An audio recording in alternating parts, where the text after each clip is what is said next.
President Tony, guests and members. We had an absolute orgy of sport over the weekend. I have to say, incredibly proud of our sportsmen and women who do represent us, from the rugby, which was a brutal game, the sailing. If you're a sailing enthusiast, you probably get some of the best sailing you'll ever see, and of course our netballers. Now the theme today is going to be Wellington. Now Don, if I'd have known this was going to be your last day, it would have been the Salvation Army. Right? But firstly, how many of our members have listened to any of the Mayoralty candidates speak towards their election? Here we go. Well, it sort of reminded me of this.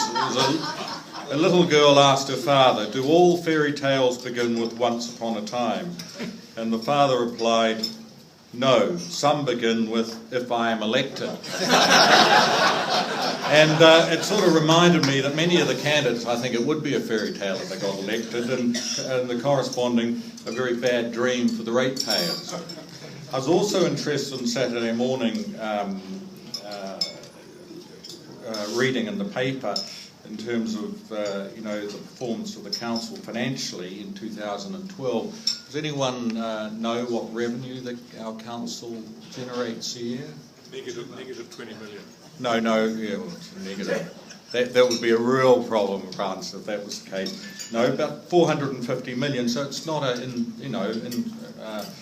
small business. And what's the total debt of the council in 2012?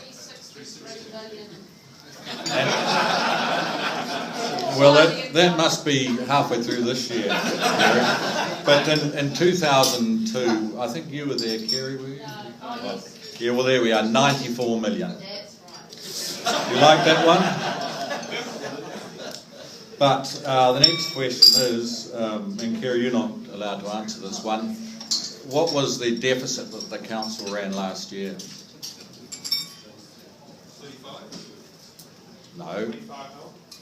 No, actually it was a positive of 22 million. So I think you can all the ratepayers of Wellington,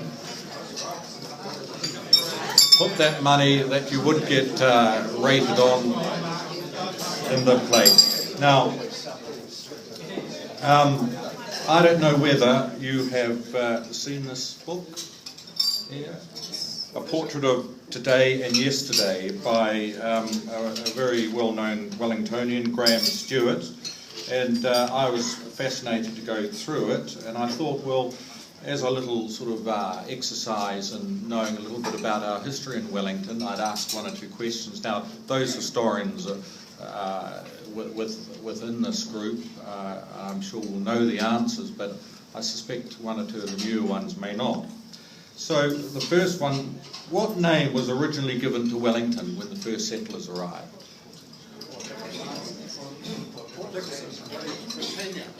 That's right, well done, excellent, Britannia. And what was the name of the first New Zealand company immigration ship to arrive in Wellington? Aurora, well done. And the second? Oriental, who said that? Well done. And did they arrive prior to the signing of the Treaty of Waitangi? Yes. Well done. And what name was originally given to Lambton Quay? Yeah. The beach. Beach Street. Now you're getting a really good education here. I hope you're happy. Now, which hotel built in 1840 still carries its name today? Well done. And what does the name Mulgrave, where does that originate from? Yeah, very near, actually. Yeah. Baron Mulgrave, colonial secretary when Wellington was founded. Antrim House in Bulcott Street, which houses the Historic Places Trust, was built for which famous Wellingtonian? Well done. You see, you are a clever lot. All right, now Kilbirnie takes its name from where?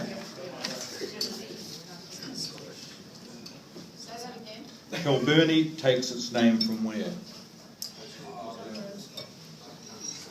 Yeah, Scotland, that's very warm. It's a small town just southwest of Glasgow. Okay, now prior to, there's a couple more questions. Prior to 1855, what name was given to the Basin Reserve? Well, that's getting there. No, it was Basin Lake, and it was planned to be a dock for vessels, but the quake in 1855, it raised it by 2 metres.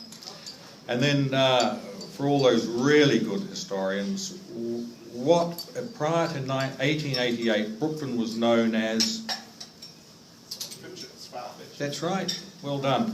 So now, everyone apart from Richard, fill the plates up with all your spare coinage, and thanks very much.